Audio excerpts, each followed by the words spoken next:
Hey, what's up, everyone? Thank you for coming back and hanging out. Today, we're talking about environmental conspiracies. We're talking about a whole host of quirky rural town characters. But most importantly, we're talking about werewolves because we're talking about Larry Fassenden's Blackout from Glass Eye Pix and Dark Sky Films.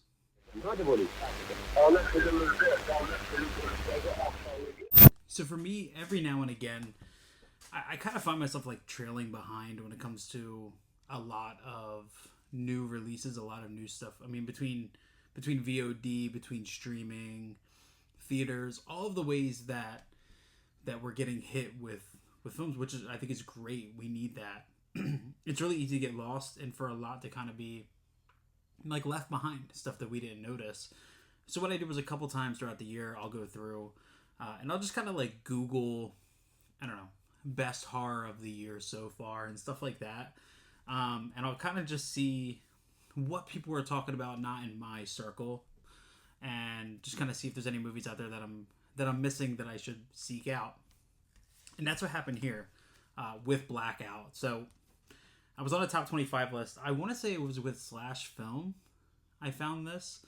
I think it was on their best horror of the year so far list that they had put out, and I was like, "Ooh, I haven't even heard." I hadn't seen a single person on like my Instagram on any platform talk about this movie, so I was instantly kind of intrigued. It was a werewolf tale, and I seeked this out, and really, in a weird way, fell in love with it. But I was a little confused because I saw Dark Sky Films come up. I saw Glass Eye Pix. I'm like, okay, this movie has some names behind it. Like, why hadn't I heard of this? No, at that time there was no Blu-ray release, no nothing of it, just strictly VOD.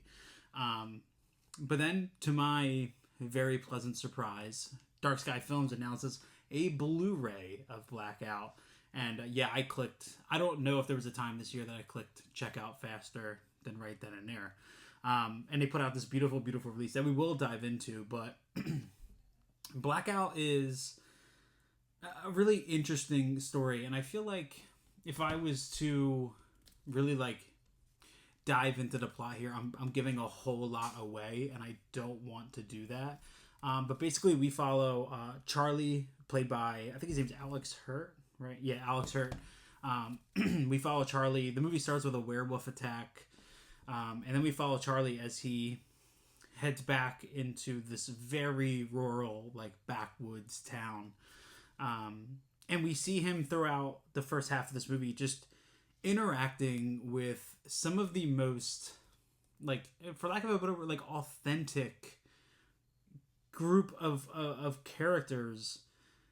I like every character in this feels like somebody that like I don't know directly, but I feel like lives in my town in some way. Every single person we meet, between his ex-lover, a random co-worker, the person who works at the flower shop that he has a very brief conversation with, Bob, who's just kind of like creates a problem. Every person in this town that we run into feels real and alive and quirky, and it's really something that travels through this movie. So Larry Fassenden, who created this movie, really, really, really leans into these characters and this cast of characters that he ensembles. And one thing I love most about Blackout is there's this great contrast between the violence of the werewolf attacks and the just real genuine, again, the only word that comes to mind is authenticity, that real genuine feeling and that relationship, and the way the conversations roll and the way everybody interacts. It feels personal, it feels real, and when you contrast it with the werewolf stuff in this movie, which is obviously, like, when I sit down and I'm going to watch a werewolf movie, I'm looking for gnarly werewolf stuff, and you get that, right? But to me, I was really surprised because when I was done watching this, I went on the Letterboxd to log it, and I kind of, everybody that I follow was talking, like, they were kind of like lukewarm on the movie. And one thing that a lot of people were talking about was the design of the werewolf. And I loved it. Absolutely loved it, because it really harkens back to the Lon Chaney style of werewolf, where you still have a human figure. We can tell that this is human. It stands like a human. It walks like a human. If you see it in the woods, it looks human. It has that appearance. But most of the prosthetics, most of what make it a werewolf, are on the hands and on the face. So it's a very classic werewolf style here that I think looks fantastic. It has a great silhouette. In the scenes where we see it full bore, it really looks good, and it's something that I prefer over the Hulk out wolf, which I think has its place and has its movies that it belongs into. But my point being that when you have this extremely genuine human story happening with great characters, great interactions, it feels very grounded and feels like this town is very real and lived in. The monster has to also be believable and feel lived in and feel plausible. We know there's not werewolves, I mean, as far as we know, but the werewolf stuff has to feel just as authentic and real. If you have this very grounded character story in this town that's built very grounded, and you have this crazy werewolf, it just kind of feels like two separate movies, two separate ideas, and that's not what we get here. We get a film that, for as outlandish as it is, feels authentic. I keep using that word, but that's the word that comes to mind instantly for me. And this really cool thing happens because you kind of get introduced to this ensemble of locals, and not all of them really leads to anything. Some come back and some become a little bit more of a potent character that's affecting the story, but not much. Some of these characters you meet once and you're just kind of done and moving on with. But the second half of this movie, to me, really becomes where I think it comes alive, because like a good werewolf story should be, the story is not about a person struggling with, it's not really about, if you watch The Wolfman, you feel bad for Lon Chaney. When I watched The Wolfman 2010, I feel bad for Benicio del Toro, who's been pretty much forced to have this, I don't know if it's considered a gift, a curse, I think would be a better word. But this movie does a really good job at creating that character story, but also kind of keeping that horror element real. And I think that benefits greatly. And I think that's also why this movie doesn't get that great praise, because it does feel subdued. But it feels subdued in a way that's purposeful, and I think really, really helps the story, because this isn't meant to be like this blockbuster, giant, Rick Baker-esque werewolf story. It's very personal, very heartfelt, and I absolutely enjoyed every single minute of it. I loved all the characters. I was emotionally attached to the story. This movie is shot very well. There's this very indie style to it that I really, really appreciate, that I think Larry Fassenden really, really has down. But to me, if I can become attached enough to the characters that I care about what's happening at the end of the movie, that's when I really, find my love for it. And I'm really happy that it finally has a great Blu-ray release, because this was put out by Dark Sky Films, their release line, Dark Sky Selects. I believe, because this was released in a steelbook and in the slipcover edition. I saw that there was 1,000 units available. And I want to say it was for both, because when I bought the slipped version, it also said only 1,000 units available. But let's check this out. So here you have, sorry about any glare there. There is our front of the slipcover. That's a great, our main character Charlie is a painter. So this is one of his paintings in the movie. You have the back there. Sorry about the glare again. So you have that. Slide this out, and then we have this here.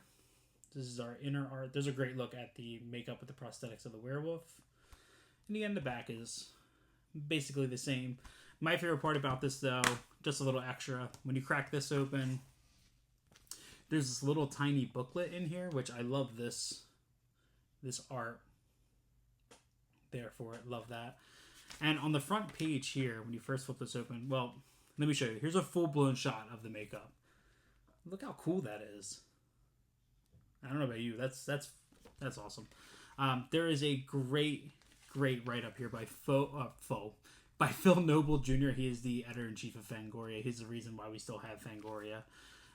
Great write-up from him just about the kind of the love and the trust that Larry Fassenden puts into you as a viewer, that you're just going to give yourself over to this movie and just enjoy it. I think it's a great write-up. Great write-up. But through here, there's just like a bunch of behind-the-scenes pictures. I don't want to show anything that's like too spoiler. So like just a bunch of behind-the-scenes photos and concept photos and stuff. Here's another great. I don't want to show that one. Yeah, even like little side characters. We meet. Everybody has their own little quirks. Like we meet Stuart. Stuart is the guy dating the love interest, and he's only in the movie for one scene, but something about the one scene, it's this single shot in a kitchen with her and him, and within the 3 minutes that the camera just kind of lingers on them, I'm interested in Stuart. Like I was like, man, this guy's great, and he's super tall too, which kind of instantly jumped out at me. But, yeah, unfortunately, werewolf stuff happens. But I gotta tell you, there's some really, really disgusting practical effects in this movie. Their throats get ripped open. There is a very haunting image of a werewolf, of a werewolf feeding upon somebody. It really gets pretty brutal here. But back to this release. So this is a single disc Blu-ray.